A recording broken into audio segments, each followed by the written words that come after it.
Exam check किया था। कैसे किया था कि भाई मैंने लास्ट ईयर एग्जाम दिया था, मेरे मान लीजिए 200 नंबर का पेपर था, मेरे 120 नंबर आए थे। ठीक है, इस बात से बिल्कुल प्रभावित मत होइए कि 120 नंबर कम है या ज्यादा है।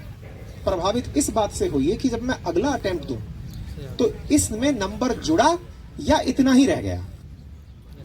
तो पहला लिटमस टेस्ट, अगर आपने इस बार यूपीएससी का पीटी दिया और 200 में से, चाहे पेपर आसान था या टफ था, ये एक्सक्यूज नहीं होना चाहिए कि इस बार तो किसी के 90 से ऊपर ही नहीं आए। ये आपका आंसर नहीं होना चाहिए। अगर इस बार लास्ट ईयर के मुकाबले आपका 100 नंबर बैठा था इस बार प्रीलिम्स में, मान लीजिए पीटी नहीं निकला, अगली बार जब हम देंगे चाहे 101 ही आए, ये प्रोग्रेस दर्शाता है, इसमें उम्मीद बंधी है कि ये ग्राफ ऊपर जाएगा। लेकिन अगर आप 100 पे या उससे नीचे रह गए, मेरा मानना है कि आप पहले निर्धारित करिए कि इस पीटी में अगर हम 100 नंबर पाए थे तो अगली बार एटलीस्ट 5% मार्क्स इंक्रीज होगा तो ही हम आगे बढ़ेंगे। अब दिन रात मार्क्स लगाइए, मेहनत लगाइए, है ना। तो पहले का आंसर मिल गया। जिस दिन हमें लगे कि हमारा अगला अटेम्प्ट पुराने अटेम्प्ट से 1% इंक्रीमेंट नहीं पाया तो मोटिवेशन रखिए साइड में। मोटिवेशनल गुरु मत सुना करिए, पहले भी हम मजाक बनाए इनकी, लेकिन अभी भी फिर से सुन लीजिए। आपका असली मोटिवेशन अपना संघर्ष है। अगर आप नहीं बढ़ा पाए तो छोड़िए तैयारी, ये आपके लिए नहीं। लेकिन इनका दूसरा सवाल इसी से जुड़ा था। अब फेल हो गए, इसका मतलब तो ये हुआ सर कि भाई 2 बार नहीं निकाल पाए, आपने कह दिया रास्ते से बाहर हो जाओ, तो इस डिप्रेशन को पचाए कैसे? क्योंकि संघर्ष तो ये है कि इसके साथ जिएंगे कैसे, क्योंकि अब हम फेलियर को अपने साथ। कोई बात नहीं। मैं अपने मित्रों के साथ रास्ते में यात्रा के दौरान अपना एक इंसिडेंट साझा करता आ रहा था। मैं एक बार एक स्कूल सेमिनार में था, मोटिवेशनल सेमिनार में। वहाँ पेरेंट्स भी थे और बच्चे भी थे। मैंने कुछ सवाल पूछे थे, आपसे भी वो सवाल पूछता हूँ। चलिए एक बार हाथ खड़ा कीजिएगा और बताइएगा। दिग्विजय,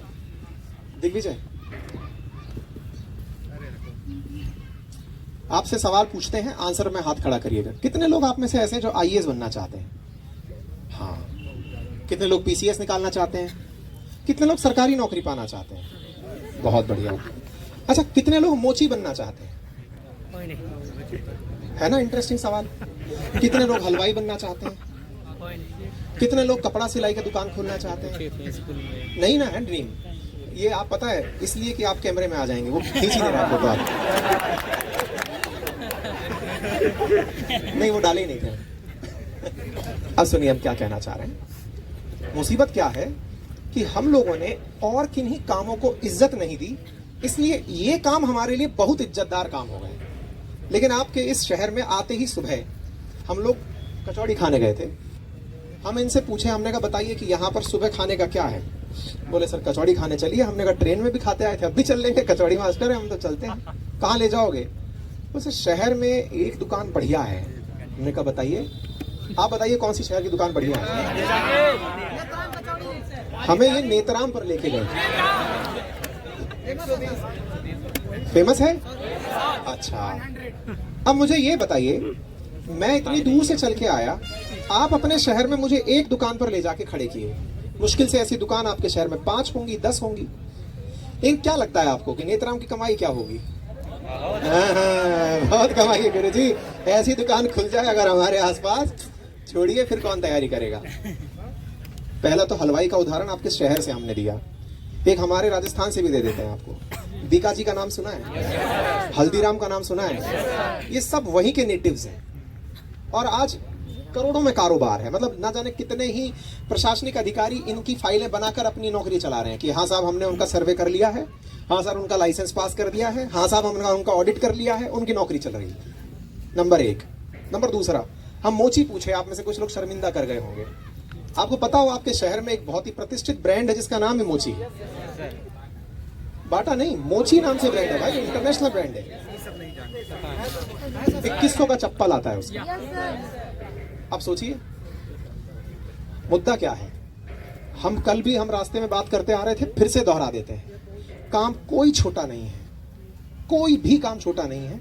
इज्जत देना सीख लीजिए अपने मन में कि भाई मुझे, हम में से कई लोग कहते हैं ना, अरे कोई पूछ लिया हमसे कि यार तुम क्या करोगे, अब तो तुमको कुछ आता ही नहीं है, हम ट्यूशन पढ़ाएंगे। अरे हर दूसरा आदमी पढ़ाता है। अरे भैया हम जैसा नहीं पढ़ा पाएगा, हम ऐसा पढ़ाएंगे कि दूसरा परेशान हो जाएगा। बोले अच्छा और क्या कीजिएगा? यार पैसा तो जेब में है नहीं। तो बोले फिर नोट्स बेचेंगे मास्टरों के, बहुत बना लिए यार। बोले कैसे बेचोगे? बोले यार इतने मास्टरों के नोट्स हैं, बच्चों को घर घर जाके बताएंगे कि देखो इसमें ये अच्छा है और इसमें ये बुरा है। हम कपड़ा अच्छा पहनना जानते हैं, कपड़े की दुकान खोल लेंगे यार। बोले कोई रखेगा नहीं। बोले यार अब संघर्ष है तो किसी के पहले जाके नौकरी कर लेंगे। आपको इंटरेस्ट जो प्लान बी है ना, जब इस फेलियर वाले रास्ते से बाहर निकले तो उसे एक्टिवेट कर लीजिएगा कि हाँ भाई अब ए तो छूट गया, अब बी पर चलते हैं। ठीक है, चलिए और बताइए। हाँ एक एक करके, हाँ बच्चियों से। सर प्रणाम सर। खुश रहिए। सर मेरा नाम अनामिका त्रिपाठी। दूसरा माइक भी रखिए, वो रिकॉर्डिंग में जाएगा। सर आप जैसे भी बोले प्लान ए और प्लान बी, तो पहले मेरा प्लान ए था टीचिंग का, तो मेरा बीएड है, तो अभी निकाल दिया गया बीएड को। सीएड का प्राइमरी मेरा निकला, कोई फायदा नहीं हुआ। फिर प्लान बी मेरा था, मतलब प्लान बी था नहीं, मेरा प्लान ए ही था सर। फिर प्लान ए पे मैंने यूपीएससी को बनाया, स्टार्ट किया पढ़ाई भी। कुछ समय जब से वहाँ से हट गया, मेरा एकदम मन हट गया टीचिंग से। फिर ये बनाया तो स्टार्टिंग तो फिर मेरे जैसे कुछ लोग बोले एनसीईआरटी कंप्लीट करो, कुछ लोग बोले कि पॉलिटी का बेसिक बनाओ, कुछ लोग बोले कि पेपर रोज पढ़ो, फिर कुछ लोग बोले ये वाला इंस्टीट्यूट अच्छा है, कुछ वो। तो बहुत कंफ्यूजन है कि एक्चुअली बेस क्या है यूपीएससी का, कहाँ से स्टार्ट करना चाहिए स्टूडेंट को, कोई प्रॉब्लम ना आए। सर यही मेरा क्वेश्चन। बहुत बढ़िया सवाल है, क्योंकि बनना सबको कलेक्टर है। प्लीज बैठिए, ताली इनके सवाल के लिए भी हो जाए भाई। बैठिए प्लीज। कोई भैया ले आइए, बहुत साहसी हैं आप, बीच में से सबके चले आए। प्लीज विराजे। देखिए हम पॉइंट इसमें थोड़ा सा ऐड कर रहे हैं। आपको पता है कि आपको पीसीएस अधिकारी का बनने का जज्बा चढ़ता क्यों है, आईएएस पीसीएस बनने का जज्बा चढ़ता क्यों है? कभी विचार किया? एक तो सर गाड़ी देखते हैं, और ये जो इंस्टा वाले रील बनाते हैं ना, टाय टाय टाय करते हैं, बस मजा ही आ जाता है सर। वो लाल बत्ती की गाड़ियां खड़ी थी, गेट खुल के ठक से निकल के आता है ना, तो आदमी ऐसा लगता है मजा आ गया। ऐसा ही होता है ना। खैर मैं इस सच को आपके सामने उजागर नहीं करूंगा कि उसके अंदर बैठा आदमी कितना मजा लेता है। आप इसी से खुश रहिए कि वो आदमी खुश होगा। ठीक है, चलिए। फिर भी इसका दूसरा कारण भी ऐड करते हैं। ऐड कारण ये है कि अगर हम प्रीवियस ईयर क्वेश्चन पेपर उठा के देखते हैं ना, वो यार हमारे दिमाग में इतना भ्रम पैदा कर देते हैं। हर सवाल ऐसा लगता है, मेंस का सवाल तो विशेष रूप से, अरे गुरु इतना आसान सवाल में पूछेगा। कभी कोई पेपर देखा है मेंस का?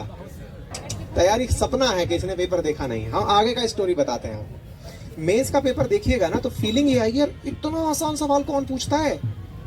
इसमें तो ये पूछा गया है कि भाई साहब भारत में आए दिन इतने भूकंप क्यों आते हैं। हम बता देंगे हमें टेक्टोनिक थ्योरी पता है इसलिए आते हैं, लेकिन गुरु जो आपको पता है वो तो सबको पता है। बस यही सोचना हम भूल जाते हैं। खैर, क्योंकि मेंस का पेपर आप देखे नहीं तो हमारी चर्चा उस दिशा में जाएगी नहीं। हम चर्चा को पहले रोक लेते हैं कि सर यूपीएससी की तैयारी शुरू कहां से करें। हम उल्टा सवाल आपसे पहले पूछे कि कारण खोजिए कि आपको यूपीएससी करना क्यों है। सच बताएं, आपको असल मायने में अपना मोटिवेशन ही नहीं पता है। हम रिवर्स करते हैं सवाल को। आप ही से बच्चे ये सवाल पूछते हैं, आपको इस यूपीएससी के सपने के अलावा जीवन में और कौन सी चीज है जो बहुत पसंद है? कुछ भी, मैं दौड़ना, खाना, मतलब जो भी, कोई भी काम हो बताओ। नहीं, वो तो हर दिन कर नहीं सकती ना आप। हॉबी के रूप में बता दो जिसको आप रोज फॉलो कर सकती हो। बैडमिंटन खेलना। बैडमिंटन के अंदर वो जो सबसे बढ़िया खिलाड़ी लड़की कौन सी है जो चल रही है इन दिनों? पीवी सिंधु है, साइना नेहवाल है। क्या आपने सोचा कि आप उसके लेवल का बैडमिंटन खेलेंगे कभी? आप कहेंगे सर हॉबी इसलिए नहीं होती कि टॉप किया जाए, यही होता है ना। लेकिन मैं आपको एक बहुत बड़ा सार बताता हूँ, जब तक हमारा लक्ष्य हमारे हॉबी की तरह रिएक्ट ना करने लगे ना, आनंद नहीं आता लक्ष्य को प्राप्त करने। क्योंकि आप इस देश के इतने लोगों के बीच में से टॉप 20 में आने की लड़ाई लड़ रही हैं। इट इज मच और less equivalent to Saina Nehwal और वो पीवी सिंधु।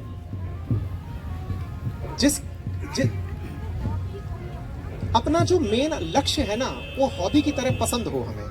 आप जो आप पूछ रही है ना सर शुरू कहां से करूं, बेटा जो आपने शब्द बोले ना, कोई कहता है एनसीईआरटी पढ़ो, कोई कहता है अखबार पढ़ो। सच पता है वो सब पढ़ने जरूरी हैं, लेकिन आप फिर भी इस बात से दुखी क्यों हुई?